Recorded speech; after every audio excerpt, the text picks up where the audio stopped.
Welcome back into Rounding Third Baseball, episode 294. You're just mad because your team isn't doing it. I'm Nick, and we have Harrison tonight. How are we doing tonight, Harrison? Fantastic, Nick. I think this is one of those situations where I wish everybody was doing it, but we're not. So here we go. How are Yeah, you? I'm good. It's been an interesting week in the baseball world. We are going to dive right into it. I know we had Family Feud on Thursday.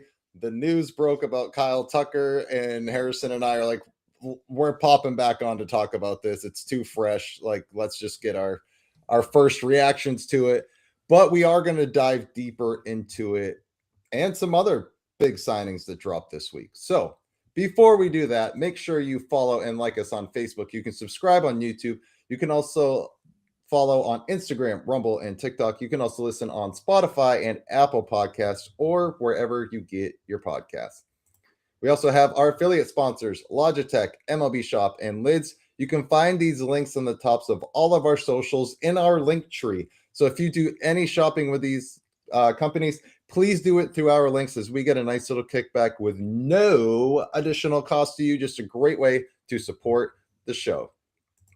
We also have our Rounding Third merch on Etsy. If you search Rounding Third Baseball, you can find sweatshirts, t-shirts, tumblers, phone case, whole bunch of stuff there. Just give us a look on Etsy. Another great way to support the show and to get our name out there. So check us out there.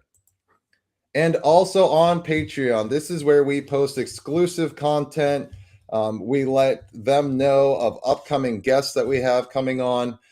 First, it's very exclusive club, so check us out there. And again, just another great way to support us so we can only bring the finest content to you. So check us out, Rounding Third Baseball on Patreon. All right, Harrison.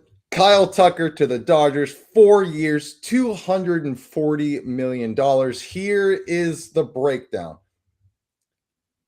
4 years, $240 million guaranteed, like I said right off the top. Opt-outs after years 2 and 3, $64 million signing bonus, $30 million deferred, $57.1 million a year in net present value. So that is after factoring the deferrals and the luxury tax. It's going to cost the Dodgers $57.1 million to have Kyle Tucker play baseball for them. It sets a record by $6 million. What is the fallout? Let's start there. Where do we start? So first of all, when we did our free agent show, I picked Kyle Tucker to the Dodgers from day one. I just knew they were going to go make another huge splash because they can, and because they refuse to not do it. So I'm not at all shocked he ended up there. I am absolutely shocked at the dollars. First of all, he is not a $60 million a year player. Sorry. Not No, even close. Not even close. not close. And Ryan, Toronto's offers was 10 years for 350. You're right. That's what I thought he'd be, maybe 10 years, 400 at the top, at the high end. This contract is bananas. So first of all, makes no sense. Not surprised he's there. Contract makes no sense, but I think this is the final straw. This is what's going to break baseball, and this is what's going to cause an extended labor stoppage in 2027. If we knew we were going to have a labor stoppage in 2027, this might be the move that officially kills that entire year, because you've now got 29 owners looking around going, we can't do this anymore. Like, this doesn't make sense, because the Dodgers are at 110% luxury tax penalty. So they're going to pay the $57 million against the luxury tax plus 110% of that on top of it. They're going to be at almost $120 million a year for Kyle Tucker. They're going to be over $500 million in payroll next year, and they don't have a problem with that.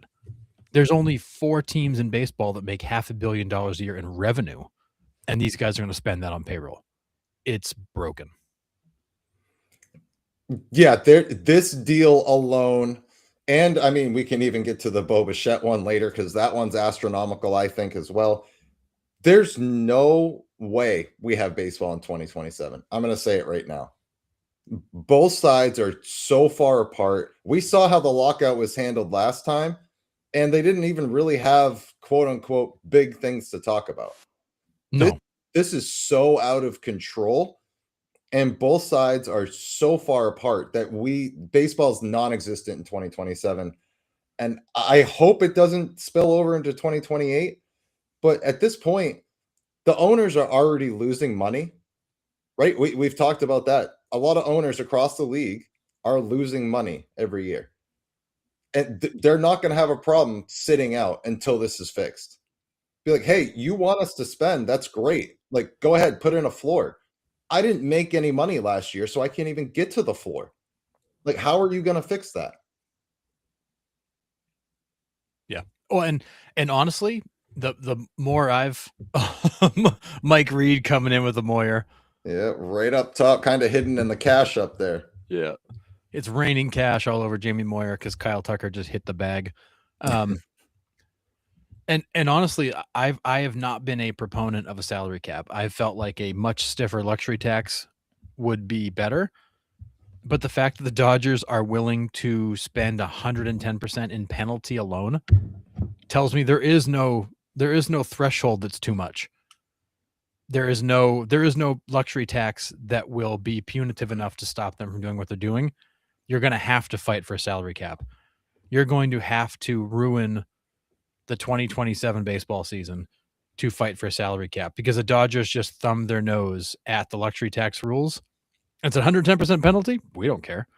Yeah. We'll cut you a check for $62 million in luxury tax penalty on this contract alone. The Dodgers are on track to write a check for almost $200 million in luxury tax penalties next year.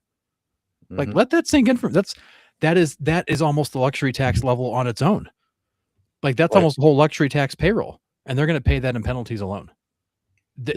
It's broken, and you won't be able to get away with luxury tax because the Dodgers have proven they just don't care.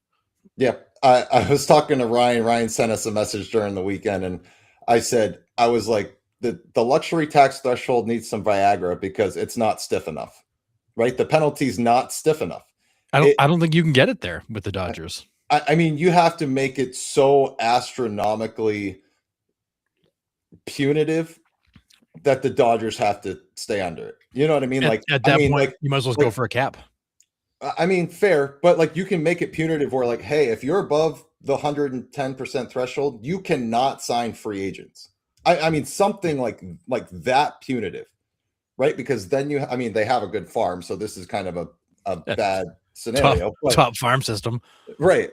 But it forces you to bring those guys up and figure something else out, whether it's trade, whether it's whatever.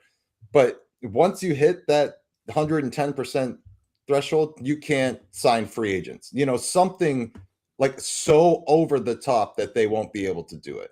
I mean, again, we're talking about free agency. I don't think that they can do that because it's free. They're free to choose whatever they want. Yep. But something has to be done. And I just don't know how we get there in a small time frame. Yeah. And I don't think you do. The Players Association is going to fight the salary cap. The Dodgers are going to sit on the sidelines and just kind of laugh and eat their popcorn while they watch the battle because they don't care. Yeah. It doesn't matter to them. They have the ability, they have the revenue that nobody has, and they have the ownership group that is loaded and only cares about winning. And you know what? Yeah. As a fan of another team, yeah. Would I love if my team was doing this? Well, sure. I'd love to be winning World Series after World Series. But at the same time, like, you have to realize as a Dodgers fan, like, this isn't good for baseball. Because what's going to end up happening is you're going to have owners that just throw their hands up and say, we can't compete. So what are they going to do? They're either going to give up, and you're going to get a bunch of just trash teams out there with super low payrolls because what the hell's the point of even trying? Right. Or you're going to have owners that just say, well, screw it, I'll sell. And all of a sudden you're going to have a bunch of owners that want to sell, which is going to crush the value of these franchises and organizations. And now all of a sudden other teams that were spending money are going to stop. And it's this vicious spiral that baseball is on the verge of entering into some kind of like a death spiral here where you just watch teams just throw their hands up and quit or sell and crush the value. And all the progress MLB made the last 10 or 15 years will just be wiped away. Gone. Yeah, Smooth Will, I get this point, right? Okay, the Dodgers have an all-star team now. This is absolutely unfair that the commissioner allows this to happen. Now, his hands are tied. The Dodgers aren't breaking any rules. As soon as they break a rule, then he can step in. All the Dodgers are doing are exploiting loopholes that their, multi-million-dollar lawyers have found, that their, smart, intelligent front office have found, and they're exploiting them. There's nothing they're doing that's against the rules. And I think that's what's frustrating about it, was these rules were kind of put in place to help smaller market teams have a bid at a Kyle Tucker, have a bid at, probably not a Juan Soto, but you know my point. You get my point. It was supposed to level the playing fields there. It wasn't supposed to take a team that's going to make $1 billion with a B dollars and then stretch out their entire payroll for 30 years so they can win 10 World Series in a row. That was not why that was put in there, but the Dodgers found the loopholes. Good for them. But the commissioner really, his hands are tied until 2027 when everybody gets together. Then he can have his say. And until then, and even then, I don't even know how much say he has. No, I mean, there's only so much. It's the way the game is set up. It's the way the rules are set up. And right now, the Dodgers are sitting at $413 million in payroll, almost $170 million in luxury tax. And that's assuming they make no other moves the rest of this offseason, and they have nobody they need to move around. They need to bring in. That's assuming they're completely done. And we know they're probably not, because the bullpen's still got holes. But $170 million in just luxury tax, which is more than the payroll of like half the league. Yes. Okay, so smooth will. A commissioner can step in and block a trade. They cannot block free agency. That's Correct. The difference there, right? So we did see Alex Rodriguez was blocked coming to Boston because they were trying to move his contract around and stuff like that. So he got paid less. It was something weird like that. And the commissioner and the Players Association was like, nope, we can't do that. You can't lesser his value. Something like that. Yeah, so that's New York. I believe he was going to restructure his contract and defer a chunk of it. And they lost their minds. Weird how they lost their minds about deferrals 20 years ago. Yep. So that's why. So they can block trades, they can't block free agency. That's the big difference. It's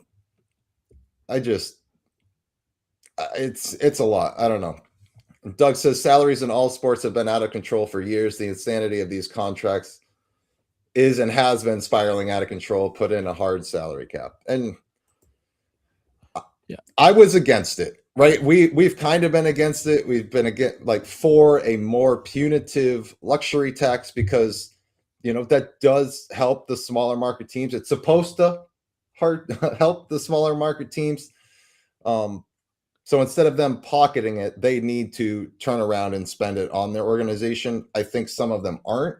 So that's why we're a component of the floor. But like you said, at this point, the Dodgers don't give a shit. They don't. So they're breaking it themselves. So they're kind of ruining it for other free agents that sign with other teams, right? Because now if you put in a hard cap, some of these contracts are going to shrink naturally, right? Well, yeah, they're going to have to. You can't afford to give all these. I mean, the Dodgers have 1, 2, 3, 4. The Dodgers have 4 guys making $30 million or more, 2 guys making $46 million or more. In terms of luxury tax calculation, you wouldn't be able to do that in a salary cap world. 1, 2, 3, 4, 5. The Dodgers have 8 guys making $20 million a year or more.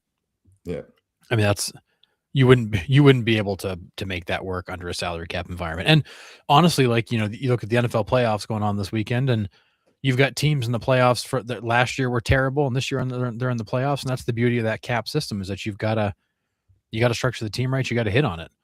And if you don't, you get blown up. The Dodgers can just go spend more money to solve the problem. And again, I don't love the idea of a salary cap, but there may not be another way to solve it. Yeah. Because you just can't keep doing this, because the quality of the game is just going to absolutely take a nosedive. Yeah.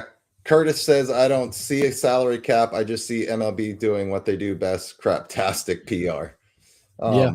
I mean, go to MLB, go to the MLB Facebook page and look at the post about Kyle Tucker and the fan response. It is like 80% angry people. Mm-hmm. Um, if MLB is not reading the comments and seeing the anger from baseball fans, again, most of your Dodgers fans, and sorry, Curtis, but just like most of your Yankees fans, are only fans when they're winning. You have so many fair weather bandwagon fans of teams like the Dodgers, the Yankees, the Red Sox had it for a while. People love a winner, and they'll pretend like they know something and follow the team. But the everyday actual baseball fan sees this for the disaster that it's about to become. Mm-hmm. And I think if MLB doesn't take that into account and doesn't fight to fix it, you're going to have the fan bases of 20 other franchises check out.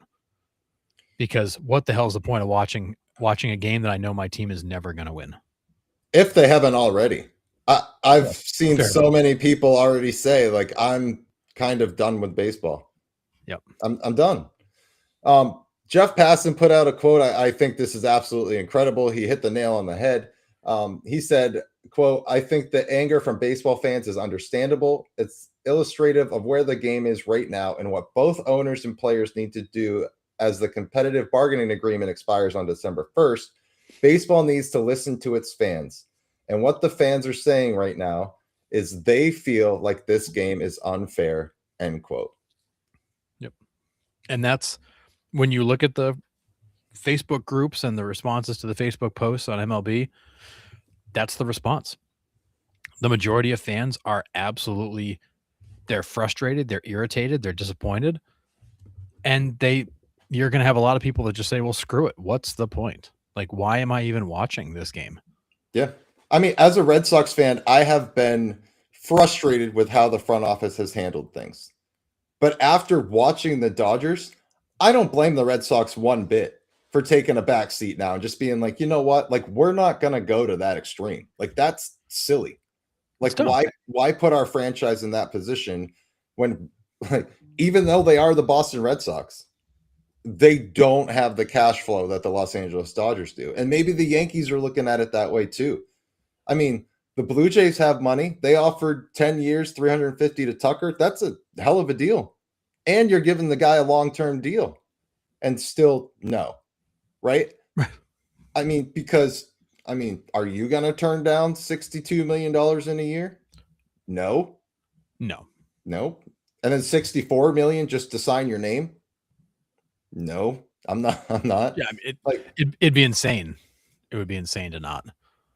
But as another big market franchise, all of them out there, like Red Sox, Yankees, Cubs, Blue Jays, all those, I don't blame them for not going after this. This is crazy.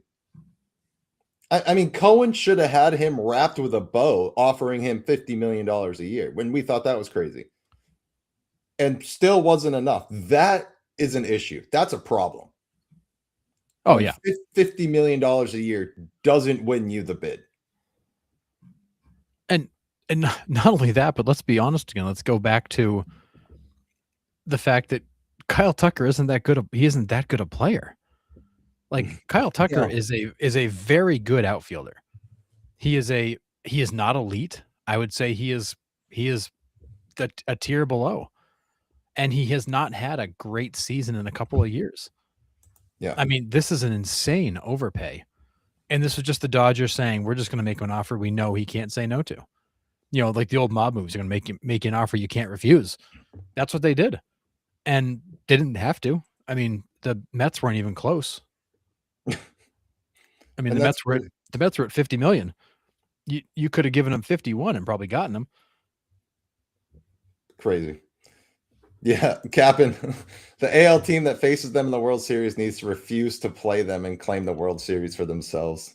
That's awesome. He's never hit 300, never had more than 30 home runs in a season, never had an OPS over 1,000.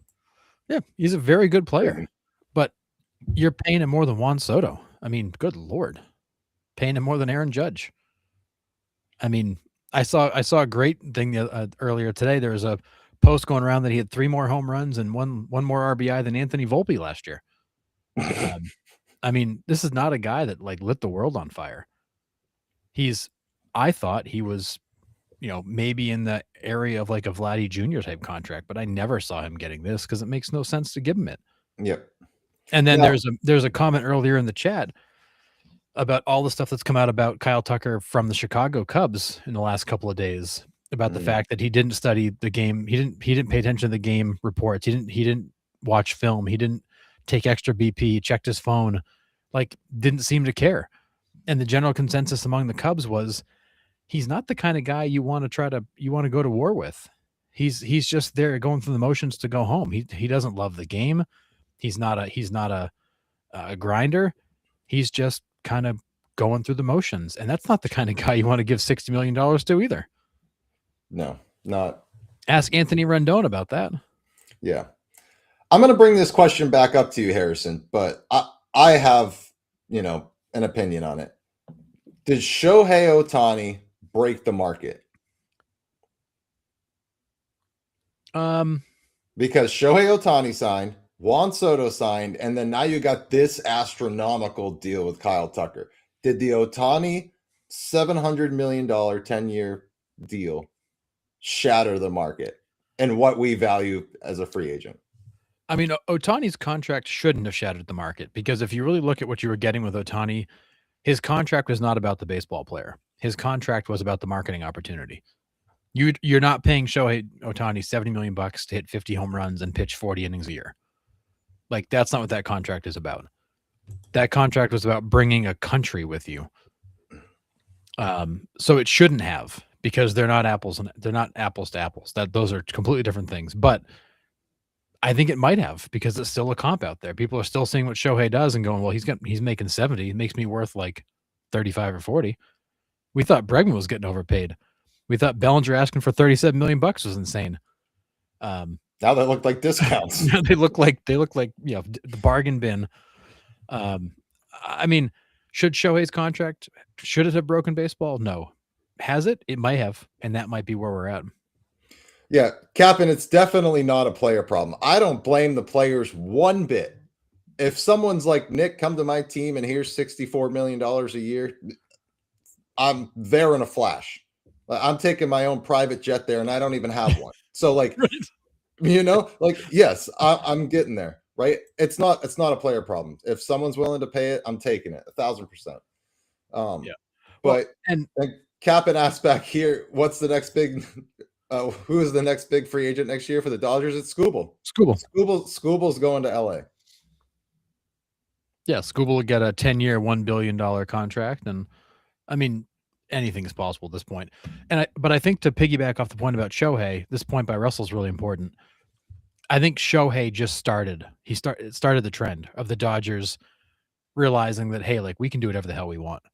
Yeah. And I said it on the show last week. Andrew Friedman is brilliant, and that's why he's one of the highest paid executives in baseball. Friedman's brilliant. He can develop players. He can structure contracts. He does stuff and sees stuff and thinks of stuff other GMs don't get. So, like, you have the Dodgers that have a guy at the helm that understands drafting and player development, who also understands the financial and economic side of baseball to structure contracts, who's also got a checkbook that has no end. That is a frightening combination. And that's what you're seeing, is you're seeing a truly brilliant exec with no chains, nothing stopping him, no guardrails, doing whatever the hell he wants. Mm-hmm. And that's what you get.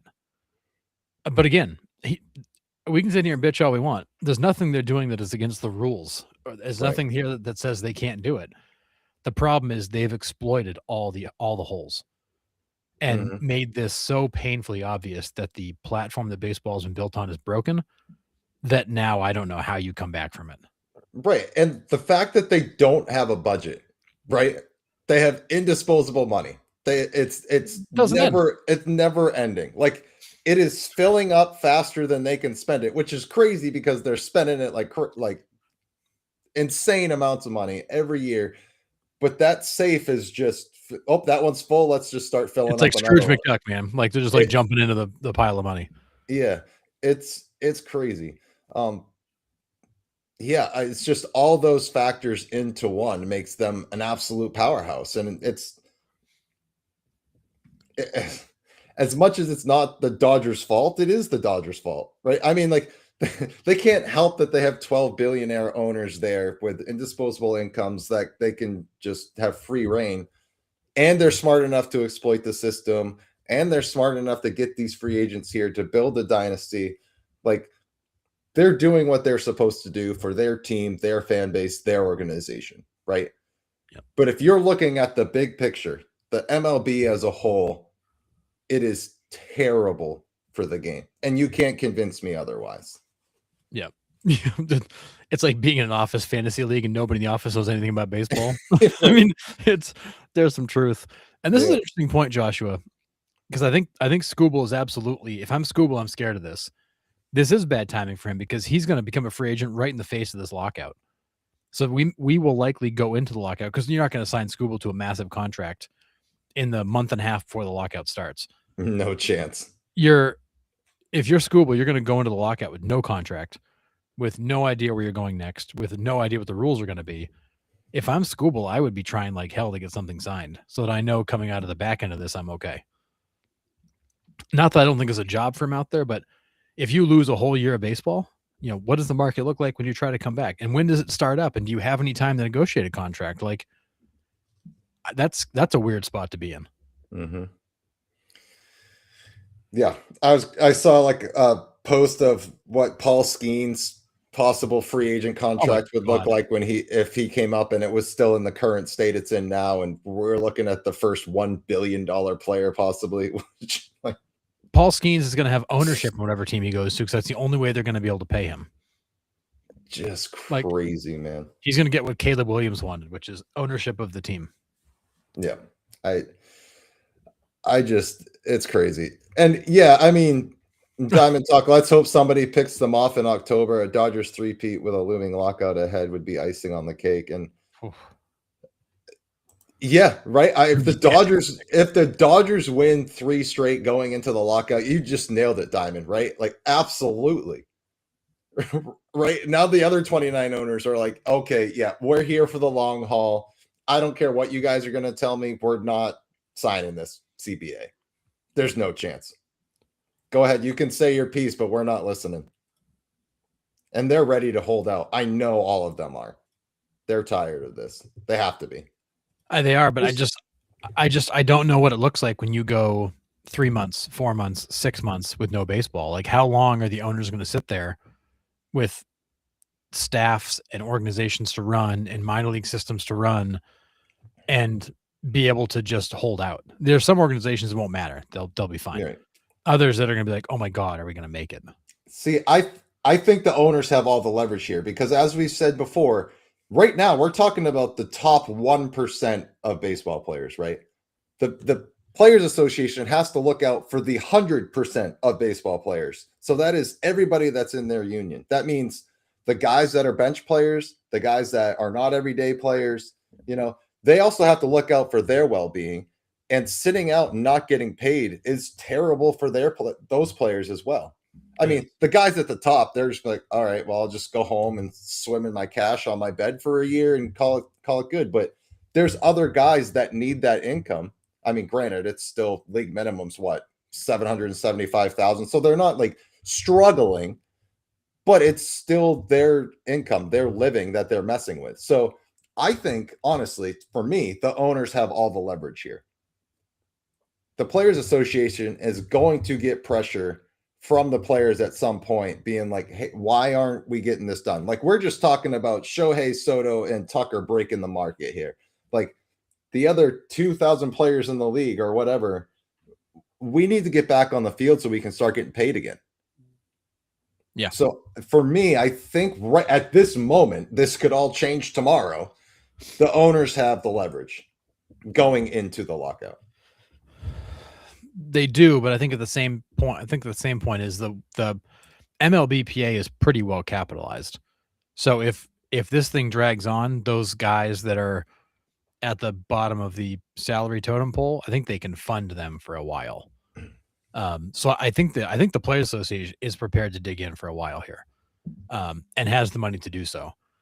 I also wouldn't be surprised if they spend this next 12-month run trying to get some of these guys at the higher end of the threshold to kick some more money into the kitty to help carry them through. Because at the end of the day, these contracts are a good thing for the Players Association, because if Kyle Tucker's worth $60 million, well, geez, what's everybody else worth? Right. Like that guy at 2.5 is worth 5. That guy at 5 is worth 10. It floats the whole market up. At some point, somebody's got to pay for it, but maybe not. maybe they just float up forever. I don't know. Yeah. I don't know how much more I have to add on this. It's just we're in for a long one. That's all I know at this point. Something has to change, and something big has to change. And it can't be let's duke it out for 12 months and then have nothing to show for it CBA. Right? Like nothing's changed. Then you're going to have a full-scale mutiny on your hands. You will lose fans if that happens. Yeah, and Ryan, I was just going to make this point too. I think this is a really tough time for expansion. When you've got this kind of anger and resentment built up amongst the owners, you've got a bunch of owners who may come out of this looking to sell, and you've got overall teams lost $1.8 billion last year. Like there's nothing. If I'm sitting there with a couple $1 billion to spend, I'm not coming to MLB to buy a team. I'm looking at this hot mess going, no thanks. I'm not going to buy a $2 billion team to shovel a bunch of my money into it just to try to make it possible to compete. It makes no sense. I'll go. I mean, hell, I'm better off to take it to Vegas and put it all on black and see what happens. Yeah, and mess around with this. Yeah, there's no chance, right? I know we've been excited about expansion talk, and I think we have been for years. Like we've been crying for an expansion for years.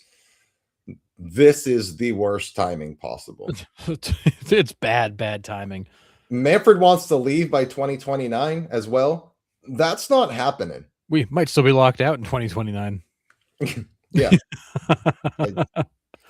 I just absolutely insane. Yeah. And I guess the last point before we move on, Curtis, yes, Kyle Tucker better be the MVP. If not, that'll be the headline of the offseason. God have mercy on his soul. Love it. Yeah, won't be good. Nuts. All right. Ranger Suarez to the Red Sox, kind of out of nowhere. Had no idea this was coming. 5 years, $130 million contract. Harrison, this is the potential starting lineup with other potential starters. So here we go. Potential starting pitching: Garrett Crochet, Ranger Suarez, Sonny Gray, Brian Bayo, Johan Oviedo. How are you feeling about that? That is going to be one of the handful of best rotations in baseball. Assuming they all stay healthy. Garrett Crochet is one that scares the hell out of me. But if those guys are healthy, that could be one of the better rotations in all of baseball. Crochet is an animal. Suarez is an animal. Sonny Gray has proven he's a very effective pitcher. Brian Bayo has his moments where he looks like Pedro Martinez 2.0. And there's also moments he looks like Casey Fossum 2.0. And then there's Johan Oviedo, he could end up being the steal of the offseason. This is a guy who has incredible stuff. He's a big dude. We saw him pitch when we went to Baltimore. He can command the strike zone. He might be a really sneaky addition to this team. So I look at that rotation, I just go, wow. The Red Sox finally have a rotation that can match their lineup. Now, not only do they have a rotation, Harrison, they have some depth.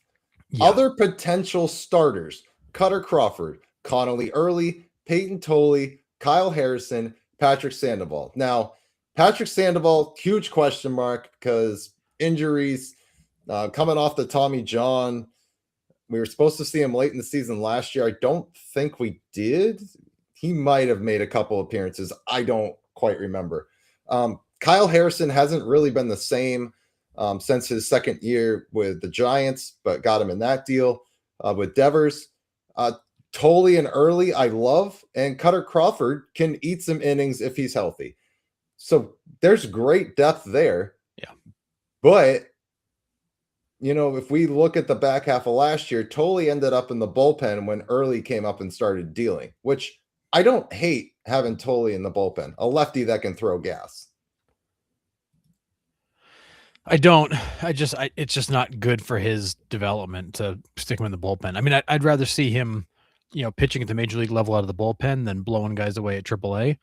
Yeah. At the same time, I don't know that pitching out of the bullpen is great for him, but I love the fact that you finally have options. But can we talk about the fact that you got Ranger Suarez for $26 million a year? Yeah.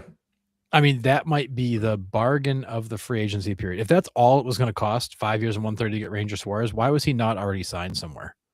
Like, what the hell took so long? Because that is stupid cheap. The Baltimore Orioles need pitching badly. I don't understand how he didn't end up there and how the Orioles didn't try to overpay for him.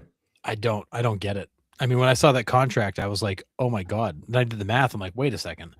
That seems wrong. Like, is that a typo?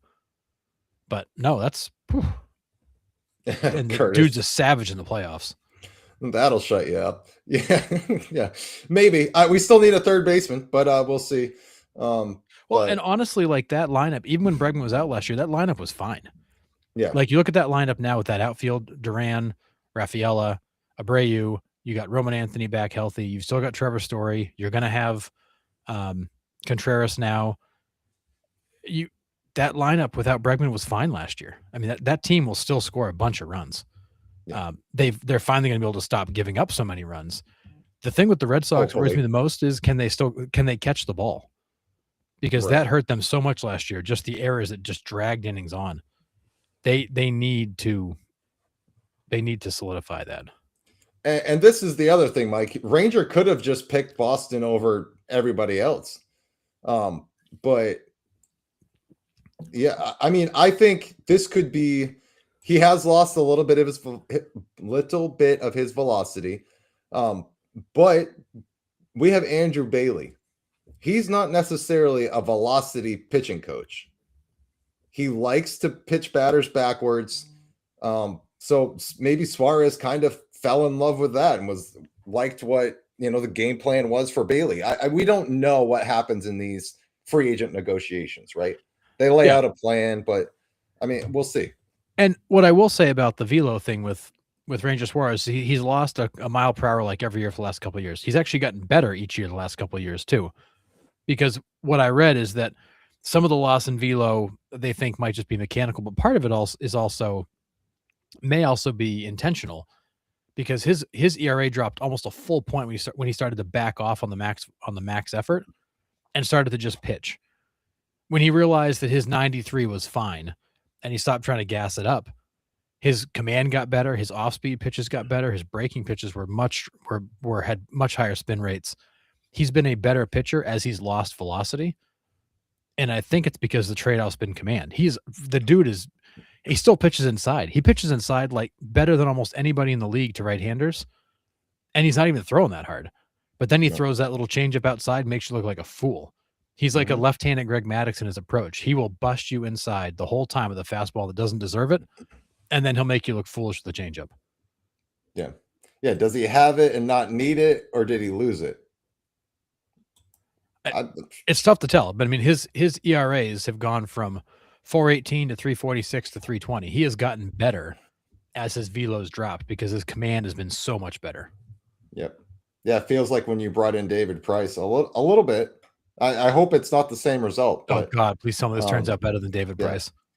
But yeah, I love this. I love the rotation. It's pretty set, and like I said, we have some depth behind it if we do have an injury. So absolutely love it. And I mean, look at the Red Sox with two like stud lefties in the rotation. That never happens in Boston.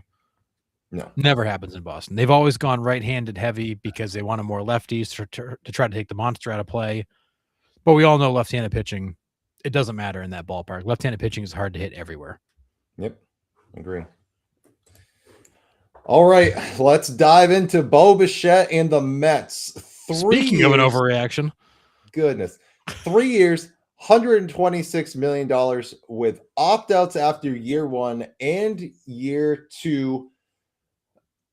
I mean, it was funny because the night that the Tucker news broke, Cohen released a tweet that said, just watch for the smoke coming out of the chimney or something like that. And we're all thinking like, oh, here we go, like waiting for the Tucker announcement to drop in New York. And well, nope, wasn't that. It was Bo Bichette. So what was your first initial reactions to 3 and 126 here? $42 million a year for Bo Bichette. I mean, he apparently had agreed to terms with the Phillies on a 7-year, $7-year, $200 million deal. So he went from 7 and 200, but kind of like outlined and close, to calling the Phillies back to say, yeah, sorry guys, I'm going to New York. This is an overpay. This is Steve Cohen overreacting to the loss of Tucker. This is them panicking. It's too much. Thankfully, it'll be a 1-year deal because I don't see Bo Bichette staying there. He's gonna take his $42 million for year one and opt out, and then go back on the market. Because I don't think he wants to be in New York. I don't think he's a good fit in New York. I think he's gonna play third base, which I don't think that's a great fit for him either. He's a second baseman. This was an absolute overreaction that I don't suspect is going to work out great, and I suspect will end up just being a 1-year deal. Yeah, this is Alex Bregman 2.0. It's just he's stopping in New York. Yeah, I he's gonna agree. make a pit stop. So my first initial reaction was, yeah, $42 million, but we've seen that, right? Bregman signed 40 last year, knew he was Adrian Beltre, one and done, gone. Yeah. But then I'm like thinking, where are all these guys gonna play? Like, you have all these infielders. So you have Semien, who you just got in the trade for Nimmo. You signed Jorge Polanco. You got Mark Vientos. You just signed Bichette. You have Lindor and you have Brett Beatty. Where and how? My initial thoughts were maybe they DH Semien and Bo Bichette. Like, they kind of take the load off both of them and they kind of share that platoon spot. Maybe Vientos becomes your first baseman, but then you lose Polanco or Bichette. Like, you lose somebody in there if you do that. Yeah, so, it's like we were talking when this happened. The Mets badly need outfielders, and they signed another infielder, and we were just kind of like, wait, what? I mean, so from what I've read, they're going to move Brett Beatty out to left field. He's played a little tiny bit of the outfield, so they're going to give that a shot. I do suspect you'll see Bo Bichette get some time at DH because of the health concerns. Mm-hmm. And I think Vientos will see some time at third. You know, Lindor and Semien are locked up. They're gonna play the middle infield. Those guys are all set. Polanco is penciling in as the first baseman, so I think you're going to see some guys getting kind of flexed around. But Bichette does not project as the third baseman. He does not have a great arm. He does not have the best footwork, and that is a reactionary position. I don't see him being a good third baseman. I think you're going to see him with some more time at DH. Maybe he moves to second a little bit now and then to give Semien a breather. I don't know, but you got too many infielders for too few spots. But at the end of the day, you still have an outfield that is kind of empty, missing pieces. Yeah, but that's where Kyle Tucker's going, right? Oh, no, missed out on that. Maybe that's where Cody Bellinger goes. Who knows? He and the Yankees can't figure it out. So no, and I mean, Cohen will pay it. So it wouldn't surprise me if Bellinger ends up there. But yeah, Bo Bichette is not the player they needed. That was a huge overreaction by Cohen, I think. Yep. It's this Mets team is going nowhere fast. Yeah, I mean, I think their lineup is good. They're gonna have a good, solid lineup, right? Yeah. Who's gonna throw the baseball though? Well, and that was my point. Is how are they going to prevent runs, right? Are you gonna get the same season out of Clay Holmes that you got last year? I mean, it was a question mark for us last year going from the bullpen starting rotation. He made the change, made the leap, and did well for them. I don't know how this plays out for the Mets in the infield. I don't know what it looks like. And then who DHs? It's a lot of spots. It's 6 guys you're trying to shuffle around 4 positions. Well, 5 positions. So you have an odd man out, unless you said, like you said, somebody goes to the outfield. So maybe it's Beatty. Maybe Bo Bichette ends up out there. But again, that's more miles on his wheels. Do you want him out in the outfield? I don't know.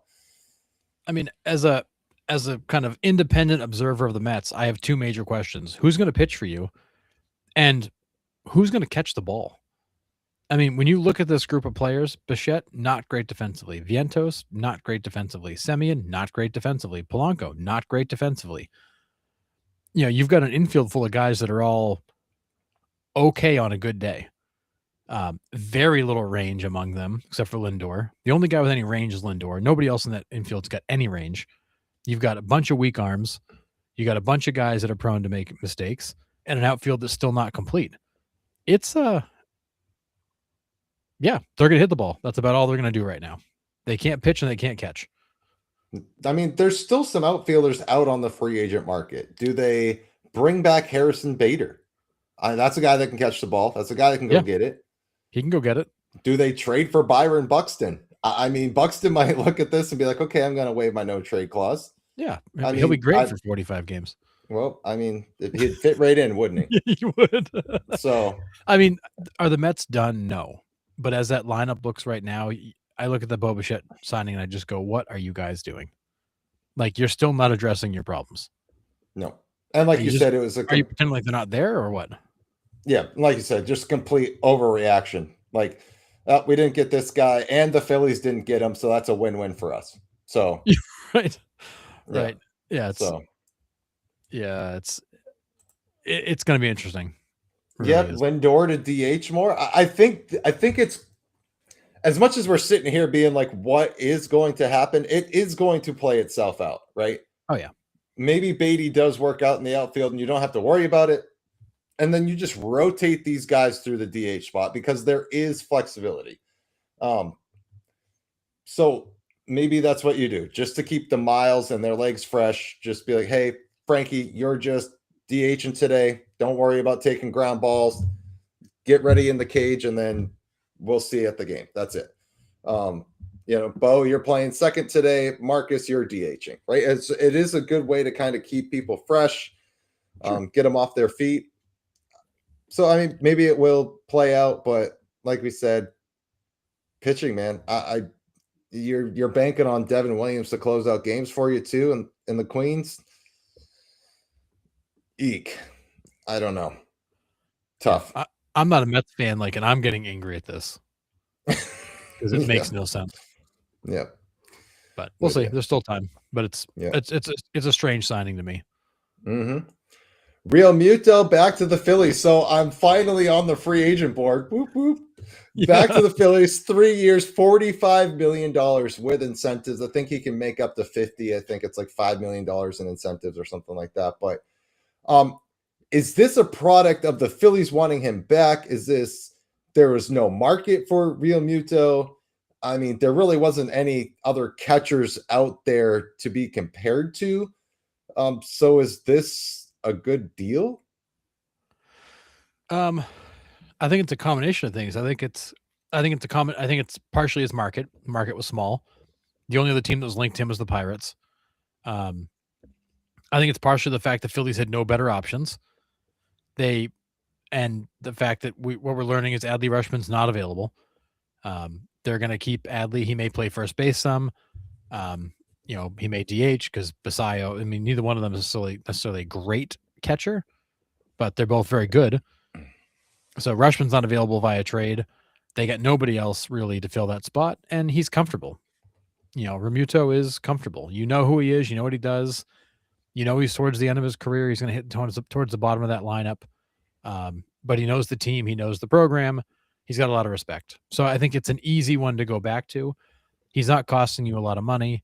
He's not going to give you a lot. As you saw last year, his numbers have come way down, but he's a comfortable option. Yeah, Rutschman had an awful year last year. That's why we thought he possibly could be on the trade block, and we heard rumors of him that Philly was interested because they do have that trade line open. Because was it Austin Hayes? Yeah. So that trade line is there, but apparently Orioles took him off. Phillies just can't commit to blowing it up. I mean, there's that too. That's easy.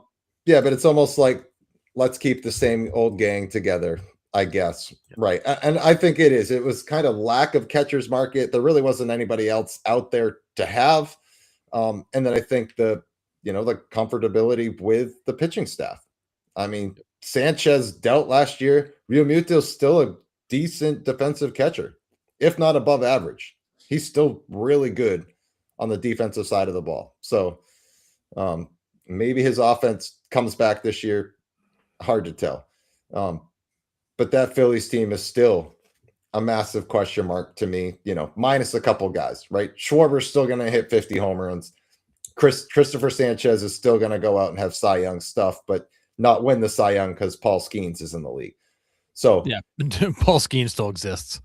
Right. So, I mean, those are your only two, I would say, foundation pieces that what you're going to get. You're going to get a near 400 OBP out of Schwarber. You're going to get 15 to 16 wins out of Christopher Sanchez. Other than that, question marks. Yep. So, yeah. Yeah, I don't have any real like strong sense of the Phillies being a team to fear. I think the Phillies are going to be good. I think they're going to be a wild card team. I think they're going to get I think they're going to get bumped early. I don't. There's nothing about that team that tells me that like anybody should be afraid of them in October. Nope. Agree fully. More of the same. Yep. All right. Ha-Sung Kim. Braves fans were excited that he was back and healthy, but scratch that. Or not. He is out for 4 to 5 months after tearing a tendon in his right hand that needs surgery after slipping on ice in Korea. So same old story for the Braves. Here we go. Injury train is back in the station, and we haven't even started playing yet. It's just, I saw the news. I sent you the link. I'm like, oh my Lord. Like, this is, I mean, first of all, like, you're like, we finally have a shortstop. Yay, Braves fans, we have a shortstop. Oh, wait, no, now we don't. And the injuries are already starting, and guys are getting hurt in Korea on ice. Like, this is the kind of stuff that the Braves just can't have. They just can't have it. And we're already off to a good start. Now, thankfully, they have Dubon also. So, Dubon can take some of that. He's going to take more of that playing time that we thought he was going to get. So at least you have a plan B. But I think Kim was your guy, and now he's not. And so you won't have him back until what, June? Is that what I saw? Yeah, probably end of May, June. Hopefully. This is just, it's the Braves' luck, man. Oh, this is it. I just, absolutely insane to me that the Braves can't catch a break. They're finally excited. They got guys healthy, and then they're already starting to fall apart, and the season hasn't even started yet. Heck, spring training hasn't even started yet. Yeah. So It's like, holy smokes. Just absolutely insane. I got nothing else on the Braves. It's too bad. No, it's just this. It's the same crap that happens. That's happened to the Braves the last few years. It's just more of the same. Yeah. And it sucks because that team is so loaded, but they can't. They can't stay on the field. Yeah. Brutal. Alex Bregman and Clayton Kershaw to join Team USA.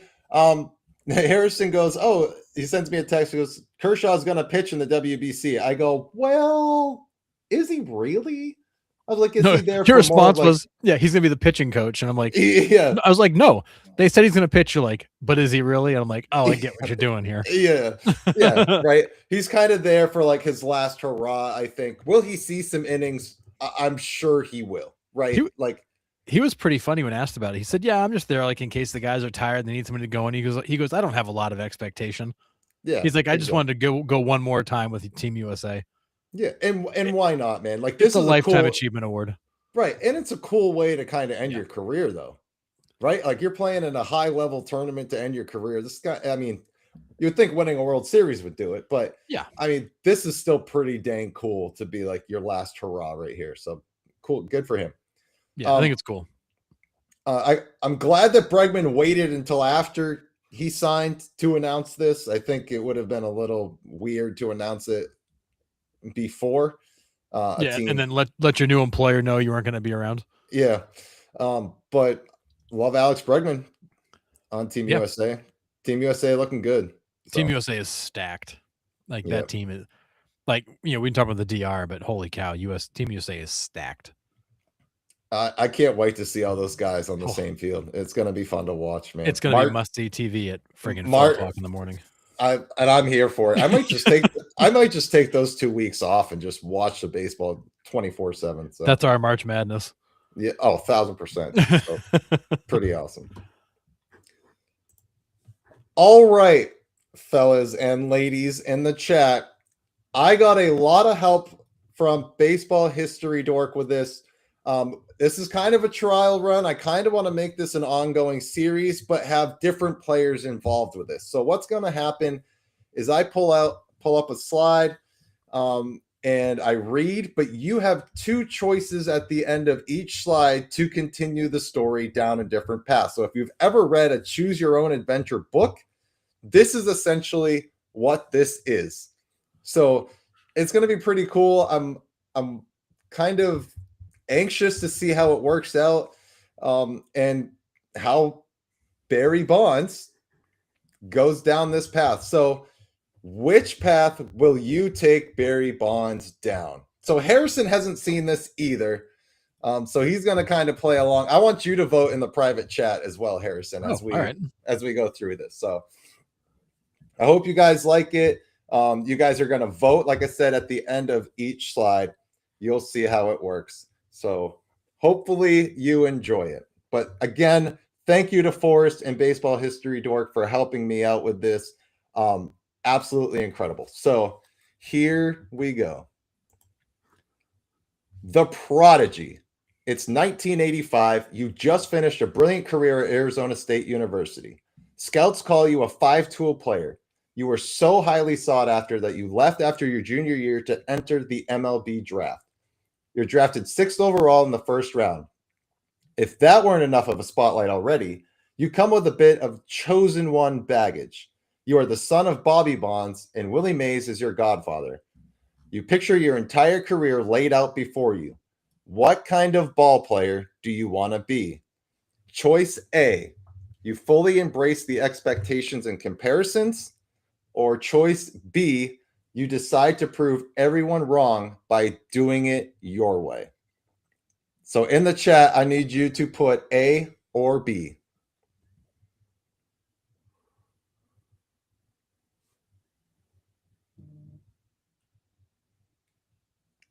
So a little bit of a story time here. But you guys got to tell me what choice. All right, we got a couple B's. Oh, there we go. We got an A.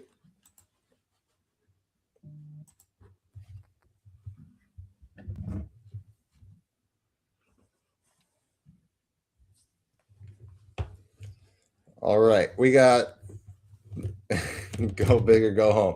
All right, we'll go to B. So we're going to go to, there we go. More votes are coming in again. Never mind. Go big or go home. I like it. All right, we need one more vote here to break the tie. We got 4-4.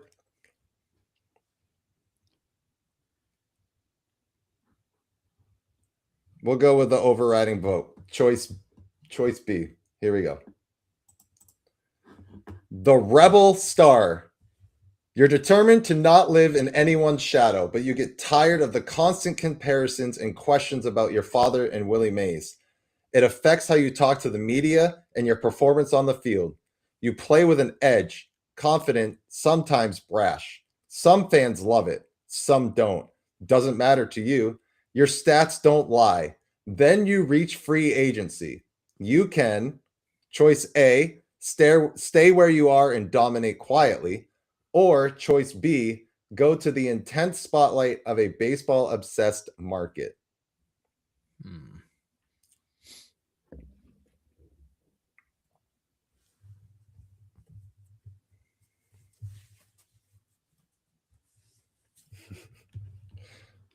Harrison's taking them right down the same path here. Do I need to repeat myself? Choice B, go big or go home. Love it. Yeah. Balco, then B. B is for Balco. Yeah. B is for Balco. That's good enough for me. All right. So it looks like B. Uncle Ted, who's paying more. Yeah. I'm going to guess. Is it $60 million a year? Yeah. All right. It looks like B is the overwhelming favorite. So here we go. Spotlight timeline. You choose the big market, national media, daily scrutiny, headlines for everything. It's like the initial buzz over you when you were first drafted, but amplified. Your numbers explode. You become a villain to some, superhero to others, but a spectacle to all baseball fans regardless. Choice A, embrace being the villain, let the performance do the talking. Or choice B, try to change their narrative and connect with the media and fans.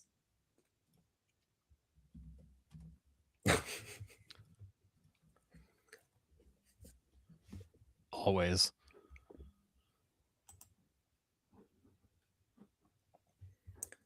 Should have prefaced this by like, hey, let's try to get Barry into the hall.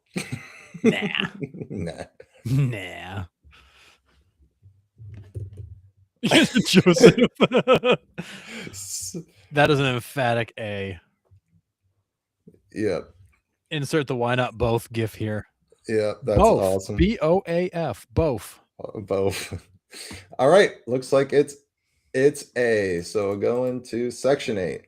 All right. Super villain era. The boos rattle visiting parks. Kids still copy your swing, sparking debate over your influence on them. You break the single season home run record, then you break the all-time home run record. Some say the greatest hitter to ever live. Others say a stain on the record book. Still others, perhaps more diplomatically, say a symbol of a complicated era. You lean into the complex role with a smirk and a glare and continue to dominate. See how history judges you. Section 11. And it comes to legacy in debate. You retire with baseball's single season all-time home run record, along with career bases on balls record, top 3 single season totals, the top 2 single season on base percentage totals, the top 2 single season totals in slugging percentage. Yet your Hall of Fame vote becomes a yearly drama. Your numbers are undeniable, but with significant baggage. Generations of fans argue in barbershops and comment sections. Your legacy becomes the greatest player, not in the Hall of Fame. The ending is the internal conversation.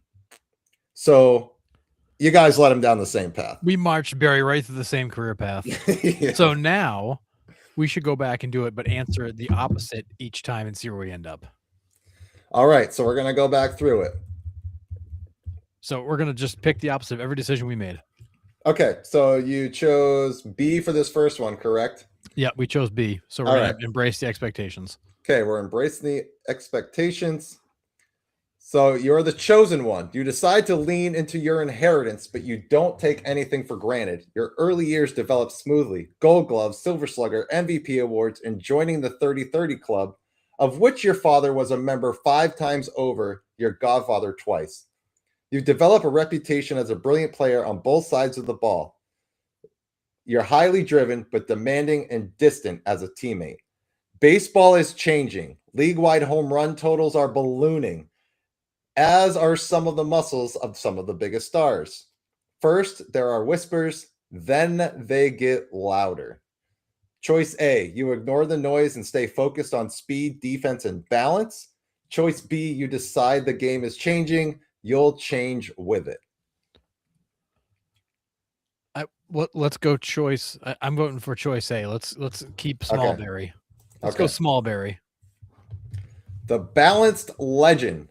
You stick with your original balanced style of play, 30 home runs, 30 steals, elite defense. You show the world that a most valuable player is a complete player, not just a power hitter. Old school writers adore you. Decades later, metrics junkies worship you for your WAR numbers. And podcast host named Harrison Smith. You retire as a 3-dimensional player, universally respected with upper tier power numbers, though not the home run king, all-time or single season. Choice A, you value respect over records. Choice B, you decide late in your career that records do matter after all. Oh, this is a tough one. All right, chat's got to weigh in on this one. All right, we're going A or or chat? B here. 1843 Belco. The Bay Area Laboratory Cooperative.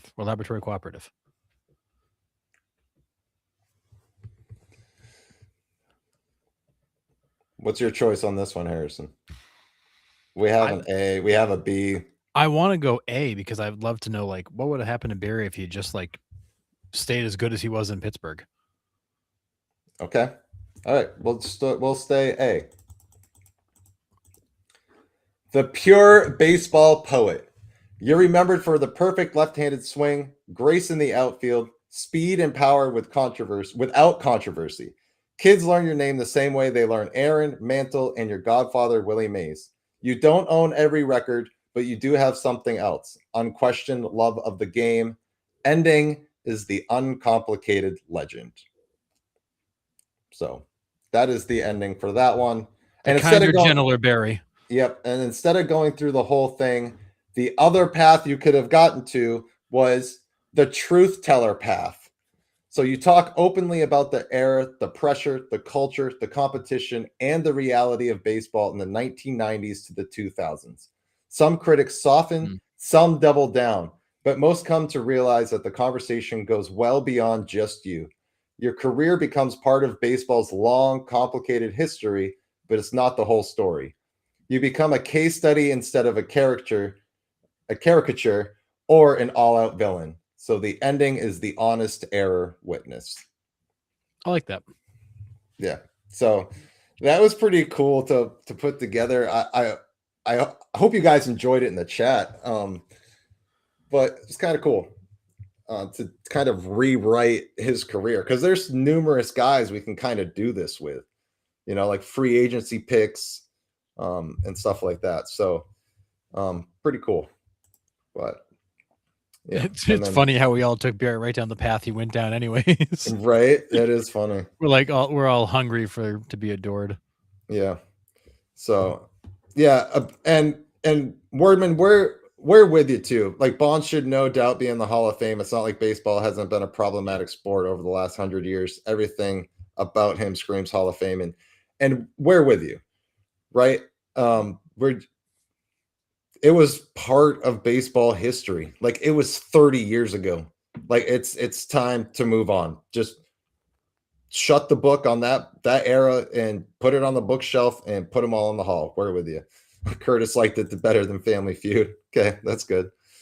But yeah, so I'm gonna kind of use that template for different players, and do that every few weeks and see if you guys still enjoy it. But my plan with this is to take all of the pictures and put them into a single post on Facebook too. So you guys can kind of go through it yourselves on a post. So that's my idea with that. So we can also post it as a choose your own adventure kind of storybook. So yeah, so it's like a carousel. You just kind of flip back and forth to the pictures you need to be at. That's cool. Yeah. So thought it was something different, something cool. Hope you guys enjoyed it. So it was fun. That was really cool. All right. I'm glad. So here's one for you. Kind of curious if similar controversy helps Altuve out of the Hall of Fame. We've talked about Altuve quite a bit and about what hangs over his head, but we've also talked about how it seems to be just swept underneath the rug and we don't talk about it. So I don't think Altuve's reputation for the Hall of Fame is tarnished in any way. I still think he gets in. Whether I think it's right or not, that's a different conversation. But I'm just looking at it from baseball's point of view. He didn't serve a suspension for it. So I don't know. Yeah, and baseball seemed to just like quickly change gears and move on from it. So yeah, we'll see. And Uncle Ted, Hall of Fame, not Hall of Stats. Yes. And no one was more famous than Barry Bonds. I mean, he was 4 straight MVPs. I mean, he was must-see TV every single time he came to town. Yeah. Yeah. Like, Clemens is the game Barry was playing in. No, Clemens is not in. He'll never be in either. No. And they fell off the ballot, right? Yeah, Barry and Clemens fell off the Eras Committee ballot because they didn't get enough votes to stay on it. So they're done. So, there's no more chances for them to get in. Yeah. Unless some sort of special panel, I believe, is brought together to let them in. But their door is closed. Yeah. Crazy. All right, Harrison. It is trivia time. We got follow the path tonight. Here we go. Some more career path trivia. I've had a lot of fun putting these together, and we've gotten a great response on Facebook and YouTube to these. So we will fire up some more. I got a warm up here to get started. I got a couple of older players, some newer players. I think it's a pretty good mix. So we'll have some fun with these. Awesome. So here's our warm up. All right. And of course, you have to have the picture of Nolan Ryan bleeding all over himself, or it's not right. Duh. So, all right. So Nolan Ryan started his career where? Then he went to the Angels, then he went to the Astros, and then he finished up in Texas. Where did Nolan Ryan start? Yeah, it's a no-brainer. It is for true baseball fans. I know a lot of people. So I put him in here honestly because he came up in one of those Facebook groups, and the number of people that got this question wrong where he started was horrifying. Really? Because they don't remember him with the Mets. They just think him with the Angels. There's a lot of people that believe his career started in California. Wow. Crazy.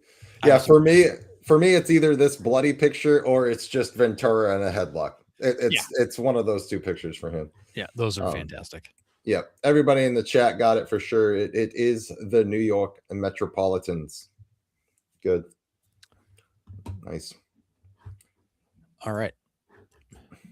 Next up, Frank Thomas.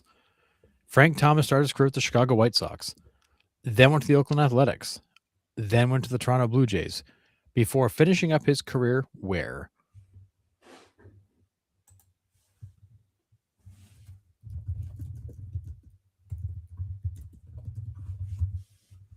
Yes, sir. Okay. Yeah, because I think he hit his 500th home run with them, if I'm not mistaken. Yes, maybe. I thought he hit it with the Blue Jays, but maybe not. He could have done that too. For some reason, I was thinking it was that last team, but I feel like he hit it like with the Blue Jays against the Twins or something like that. Yeah, maybe. We're kind of mixed in the chat here. Yeah, he hit it in Toronto. Oh, he was with the Blue Jays. Toronto. Yep. All right, we got the White Sox twice. We got Oakland once. Phillies. Mike Reed's coming in with the Phillies. All right.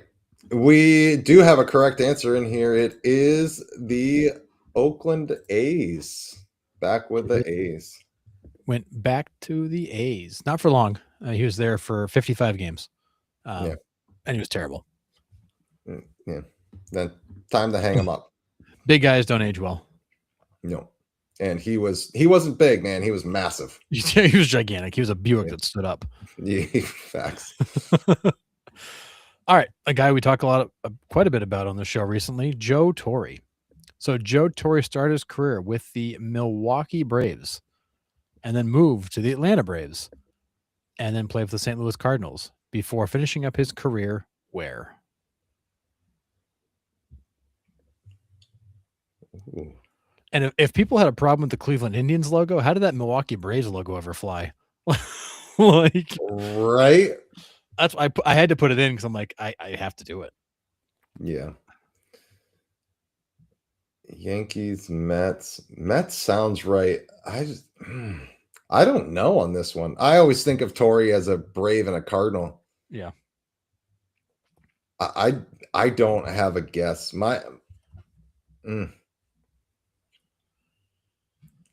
So I will say his last stop, he spent 3 seasons there and was pretty good, but not great.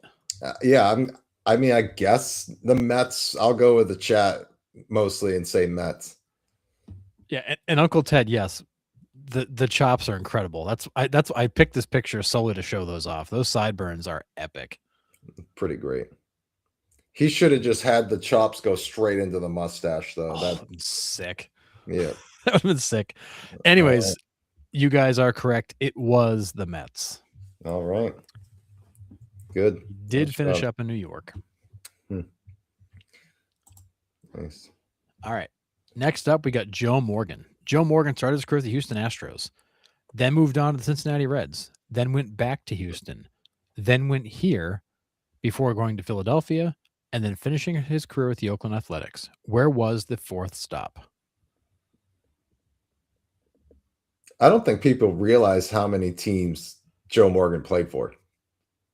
Honestly, like, I completely forgot about the second trip to Houston. I don't remember the Phillies at all. I don't remember this team that's missing either.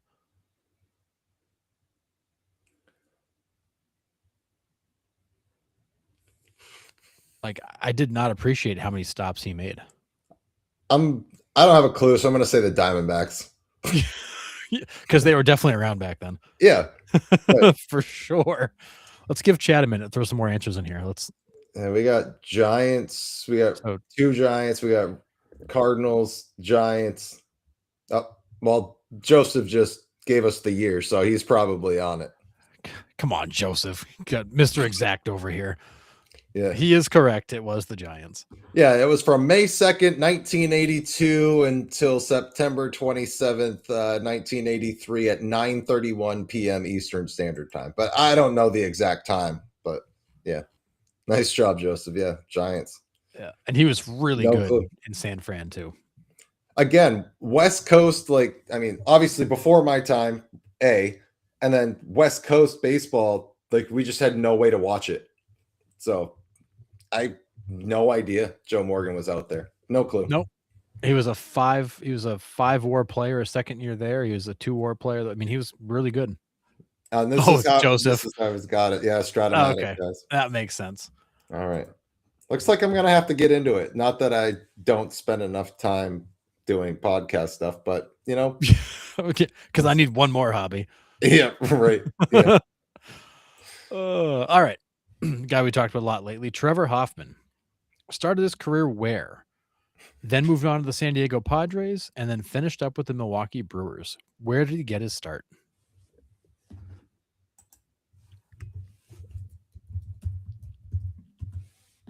Yes, sir. And let's give Chad a minute on this. Let him pile in some answers. I like seeing the variety of answers that come in. Yeah.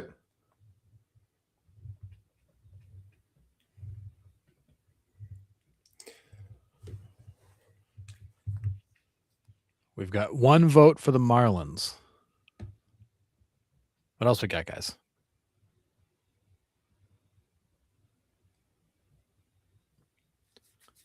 Michael, the fish. Okay. So the Marlins.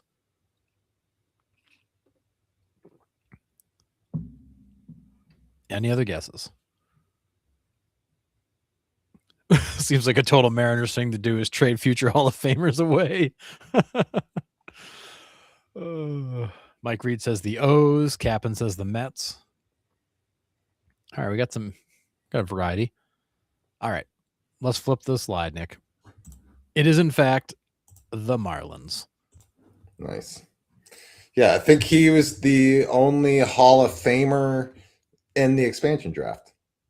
Yes. I got drafted in the expansion draft. So yeah, and then he didn't even make it the whole year in Florida. He was there for 28 appearances and then got traded to San Diego. Yep. So he didn't even make it. Nope. He did get his first career saves were in Florida. Yep. So, all right. Next up, Andrew Jones. Andrew Jones started in Atlanta with the Braves, moved on to the Dodgers, then moved on to the Texas Rangers, then went here before finishing up with the New York Yankees. Where was the fourth stop?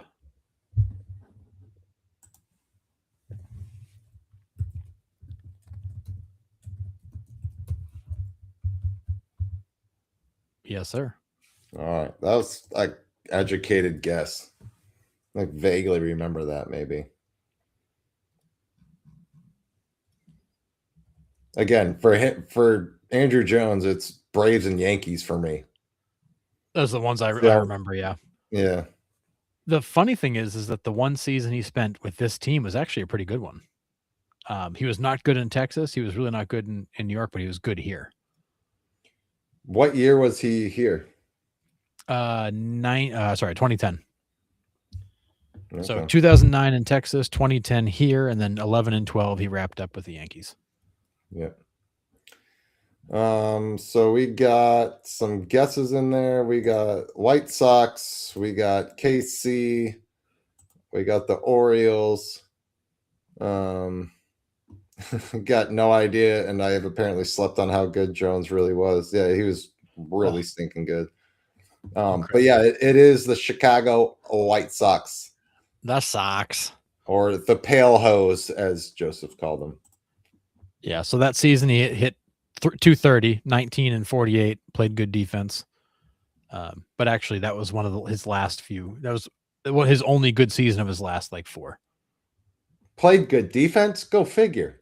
I know. I mean, when he got to New York, he was doing a lot of like DHing, playing some right field. Like he was broken down. But yeah, yep, agree. He's got to go in the Hall. He's got to. Please. Yeah, it's just not right. Nope. All right, love this guy, Dennis Eckersley. Started his career where? Then he moved on to the Red Sox. Then he moved on to the Cubs. Then he moved on to the Athletics. Then to the Cardinals before finishing up his career with a farewell tour in Boston. Where did he start his career? And his last season in Boston was very much a farewell tour. He barely got used and he wasn't very good. Yeah. That was ownership just bringing him back to sell some tickets, I think. Oh, yeah. Everyone's got it here for sure. Yep. Yeah, we got 3 Clevelands right off the bat. That was fast. That was fast. Yep, Cleveland. Too bad it wasn't Cleveland. You guys are all wrong. Yeah, right. Too bad. Yeah, no, he made his very first All-Star appearance in Cleveland. Nice. Love it. But like, I honestly really kind of forget about the Cleveland piece. So. Oh yeah, for sure. All right, Cliff Lee. Cliff Lee started his career in Cleveland.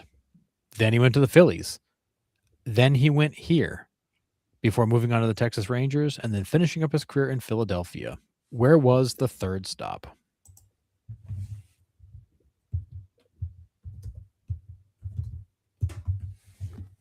Yep. Yeah, I remember when he signed there, it was such a huge deal. Then they just like spun him out of there at the All-Star, just after the All-Star break. Yeah, and then that Phillies team, he was part of like the 4 aces there, right? It was Halladay, Lee, Oswalt. I mean, it was gross, crazy. Yeah, absolutely crazy. Gross. Yep. Everyone's got this one. Of course, John Temple's got it. Mariners. Yep. Joseph Greer's got it. Curtis has got it. Michael and Ryan. Nice job, fellas. Yeah, Mariners is correct. Nice job. I mean, and he was 8-3 with a 2.34 ERA in the time he was with the Mariners, and they dealt him off. Yeah, they were like, "Nah, we're all set. You're not giving up enough runs to pitch here." And so, do you know who was the headliner of the trade package for Cliff Lee? John Temple probably remembers. Let me guess. So Phillies in what, 2010, 2011? Was Mike Cameron in Philly at that time? That's probably before him. He wasn't in the deal.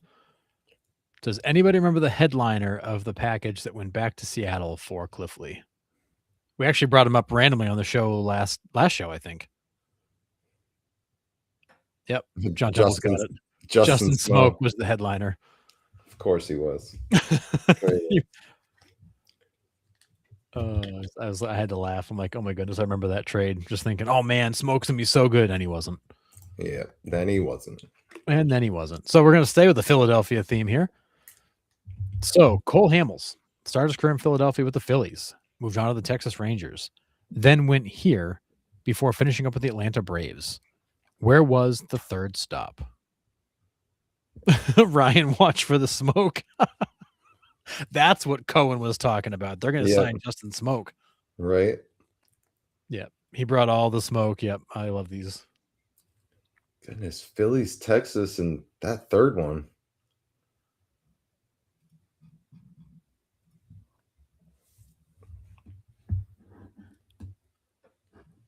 You might have me on this. He was with this third team for 2 seasons and was actually pretty good there. Limited, but good. Oh, you guys are right. I think in the chat, Cubbies. Yeah, Cubs. They got it. It is the Nice. Cubbies. Nice. Yep. Forgot all about that. Again, he's the guy that's just like it's Phillies and Rangers for me, and that's it. Like just kind of like shut Cole Hamels off after that. Yeah, because that's after that it didn't really matter. But I mean, he was actually pretty decent with the Cubs. Just wasn't there very long. Yep. All right, last one. Anthony Rizzo started his career where? Went over to the Chicago Cubs, where I think they won something there, and then finished his career with the Yankees. So where did he start his career?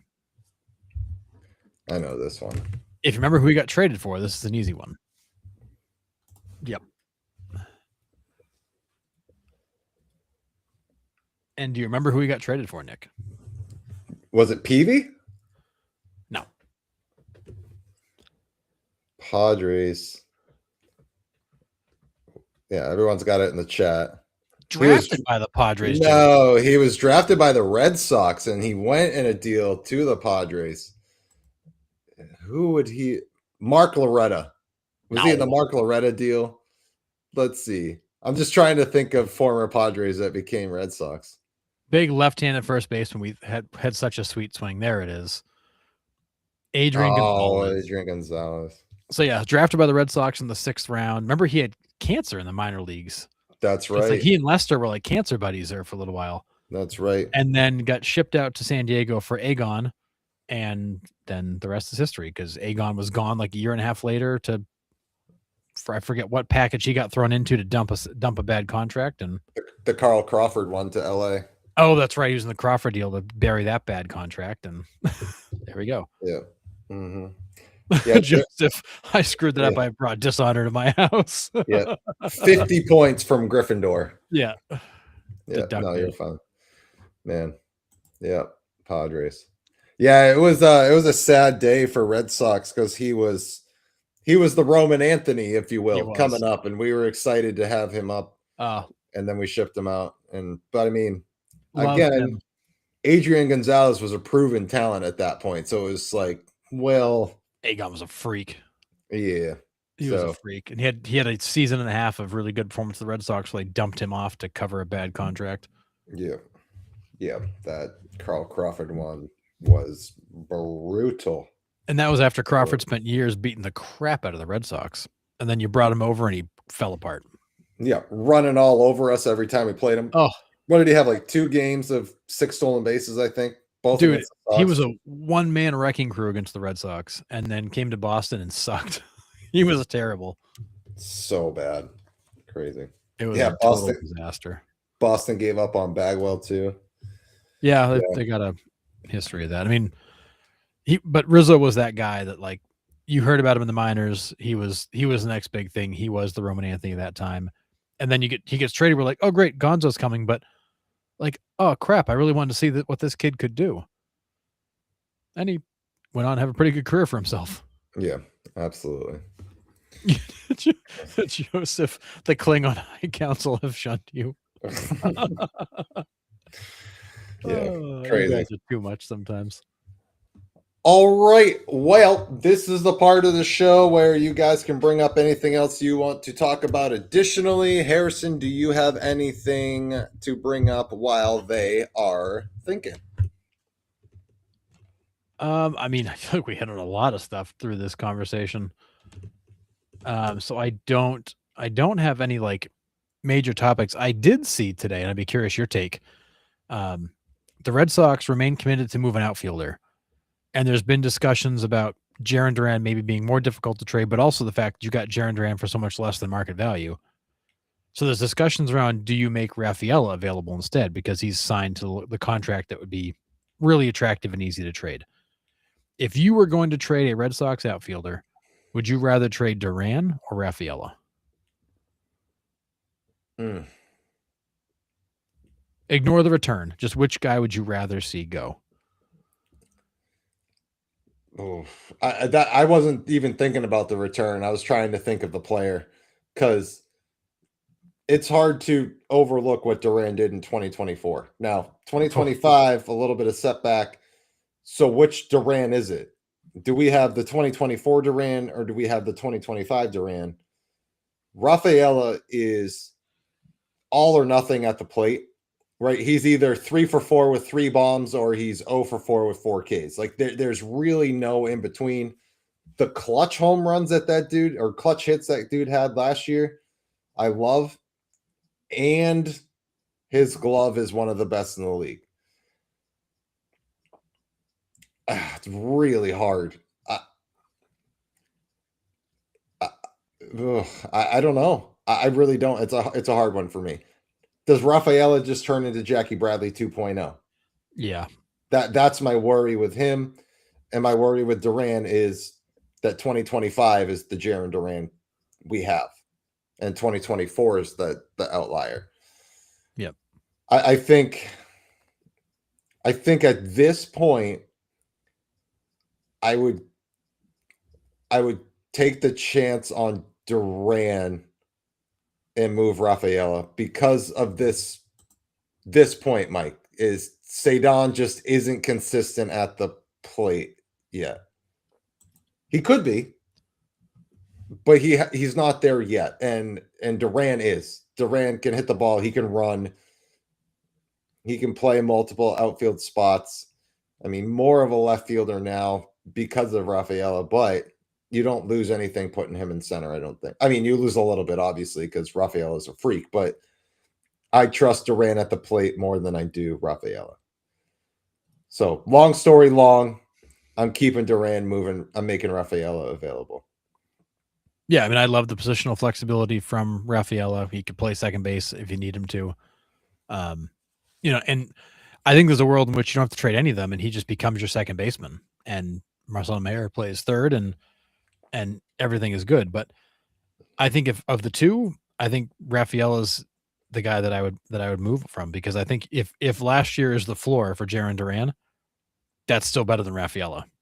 So it's like I think a bad Jaron Duran is certainly still better than Rafaela. Now Rafaela could end up becoming a beast as he continues to develop. We don't know. Yeah. But I think with Duran, you kind of know what you're going to get. Mike says he'd move Abreu out of the 3. Okay. Possibly. I think Abreu could have a monster season this year. He could, but he also needs to stay healthy. Well, that's another agreed. thing with him. But UNC, thoughts on Lux going to the Rays? I mean, sure. The Rays are just that team that exists and just they're a thorn in everybody's side. Like they're a good, solid baseball team all around. They pitch, they hit, they play defense. I mean, they're not top of the league. They're not bottom of the league, but they're always there to be a thorn in your side. Lux just helps that, I think. I don't know how much playing time he'll get there, but I mean, the Rays are the Rays, man. They're just consistently there. Yeah, I feel the same way. I mean, I thought Gavin Lux was going to have a really good season last year in Cincinnati. He had an okay year. He is kind of a defensive liability. He doesn't have a lot of pop. He's a good OBP guy, which I think is good. So he kind of fits into the Rays model of kind of the island of misfit toys. He's a guy that does some things well, other things poorly, that doesn't like fit great anywhere, but they'll take a chance on him. And I think that, Lux is only 27. This is a guy who's been in the league for 6 years. He's only 27. I think he's got good baseball ahead of him. He just needs somewhere he can kind of stabilize. He was good in LA before that Cincinnati move. Yeah. Yeah, the Dodgers just kind of like set him away. Yeah, they just they just dumped him. Yeah. I think more so just to get Edman more playing time to open up some options. Right. Yeah. What are we going to do when the Rays trade that big bad boy at third to the Dodgers? The league would probably block that one, I think. God, could you imagine? I think that is a deal that the league could step in and be like, yeah, you're not taking a top 5 third baseman as well. Like, we're going to block this trade. I think we do that. I mean, the Rays are going to be able to ask for whatever they want when they go to move him. And the sad part is, and the scary part is, the Dodgers have the best farm system, so they could probably give him whatever the hell they want. And that's the other thing that scares me, that the league wouldn't be able to block it, because the Dodgers can offer up a fair enough package to get him where the league can be like, well, we can't really prevent it. We have no grounds to block it on. So, but this is also a fair point, Mike, right? Teams could just be like, yeah, we're not even going to take their phone calls. Like, why would I want to stack the Dodgers more? I mean, that's fair, because teams don't have to trade with them. So They don't. fair. So Ellie waving a Reds deal to become a Dodger. Well, did you? I should have know. brought this up. Did you see the story about the contract he turned down? No. So they had offered him. I don't think I actually saw the actual extent of the deal, but they offered him the largest contract in franchise history, which currently sits at 10 years, 225 to Joey Votto. They offered him something even bigger than that. And Ellie said, no, I will go to free agency when it's my time. I don't know if that's smart for Ellie, to be completely honest, unless he doesn't like it in Cincinnati. Well, it makes me think that he's thinking there's going to be a better opportunity for him somewhere else, or if he doesn't like it there. But he's not a guy I think he's a guy that teases you with incredible talent, but then doesn't deliver the stats on the paper that say, oh yeah, this guy's the man. That's what I'm saying. He leaves you disappointed. Yeah. And does he stay a shortstop at free agency? I again, a team will overpay. And I was going to say this earlier, is MLB also has to fix the fact that there are only 5 teams in on every free agent, right? It is either the Yankees, the Red Sox, the Blue Jays, the Mets, or the Dodgers. That's it. Those are the only 5 teams that can put any. I mean, you could probably loop the Giants in there, right? 6. Yep. There's 6 teams that can make a logistical shot at landing a huge free agent, and the rest of the league is just sitting there, like we've said, with the doors shut, curtains drawn, and no one's home because we're out. So that's another problem the league has to fix. Ellie De La Cruz is not a top-tier free agent at this moment. Like you said, does he have incredible talent? Yep. Can he get to top tier? I think he could. If he can be more consistent at the plate and just put the bat on the ball. Oh, Mike Reed, Phillies too. Yeah, absolutely. So 7, whatever. I think he could get there, but he needs to find more consistency at the plate. He does. I will say, to his credit, he cut the strikeouts down last year. The OBP was consistent, but he cut the strikeouts down, more contact. Like, he's made some signs. He's shown some signs of improvement. The power was down a little bit. Defensively, he's a train wreck. He belongs in the outfield. He reminds me so much of O'Neal Cruz. Like, crazy power, too much strikeout, defensively scary, cannon for an arm, huge guy. But neither one of them can actually put stats on the page. They just blow you away with exit velo and all this other stuff. But when you look at the product, you're like, oh, that's all I get. Yeah. It feels like there should be more there. Ellie, is he 23, 24? How old is Ellie? Ellie is just finishing his 3rd season, and he is. Where'd he go? My power is down too. Let's see. He's 24. 24. He just turned 24 like a week ago. Yeah. Tava asked Bellinger, Mets or Yankees or somewhere else? I mean, I still think he ends up with the Yankees, but at this point, it seems like that's about dead. I think it's Mets or somewhere else. I think the Yankees make the most sense, but I think it's going to end up being Mets or somewhere else, because it sounds like the Yankees have finally said, this is our final offer. You're either coming or you're not. Yeah, I'm with you. I think the Mets are desperate for an outfielder right now. So it wouldn't surprise me if he goes there. I don't think a reunion with the Cubs I thought about it last week. I was like, maybe, possibly, but the more I think about it, even though they have a hole in right field, I don't think they would venture that since they signed Bregman. I don't know. Screw it. I'm going to say the Dodgers. Why not? $37 million a year. They're going to give it to him 4 years. They're going to pay him the same as Kyle Tucker. I mean, he's the same player. So why not? Yeah, 3 years, 120 million, no big deal. Yeah, crazy. No, and Curtis, I think you're right about Cincinnati. I think that team is not that far off. No, they surprised us last year getting the playoffs, mostly because the Mets collapsed. But if that Cincinnati staff stays healthy, that is going to be a pretty good team. Mm-hmm. Yeah, Hunter Green's a beast. They have some young kids that got some great stuff. But I mean, we'll see. They got to take another step forward for sure. A Yankee going to the Mets, never heard of such a thing. It's like there's like a van that runs every day between Yankee Stadium and Queens to drop them off. That's crazy. It's like the hotels, they run the shuttle service. Yeah. To go dump the leftovers off in Queens. Yeah, Musicum, we hear this, right? Make these trash bag teams sign players that can at least compete and put effort. 45 wins for a professional baseball team is ludicrous, and we agree.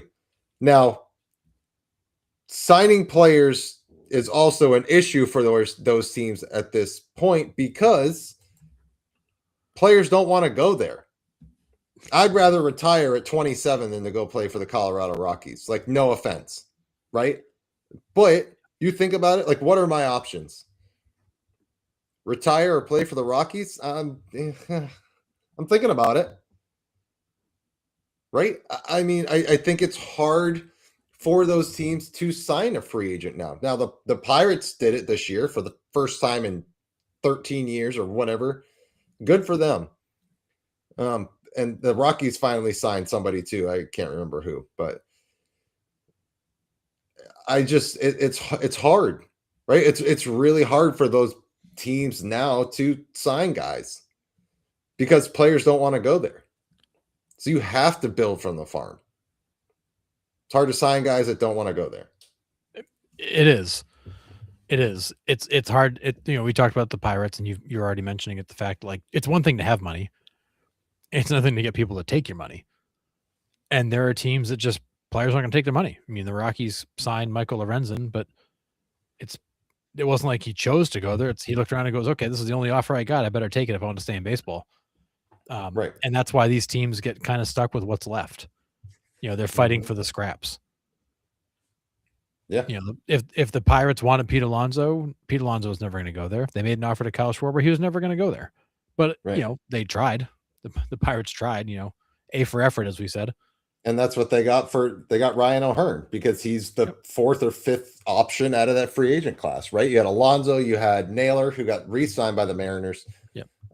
So yeah, he was the fourth or fifth option. The Pirates finally, was like, all right, next one on the list. Like they had a whole list of, the priorities, and O'Hearn was probably fourth or fifth on the list. They're like, hey, Alonso's gone, Polanco's gone, Naylor's gone.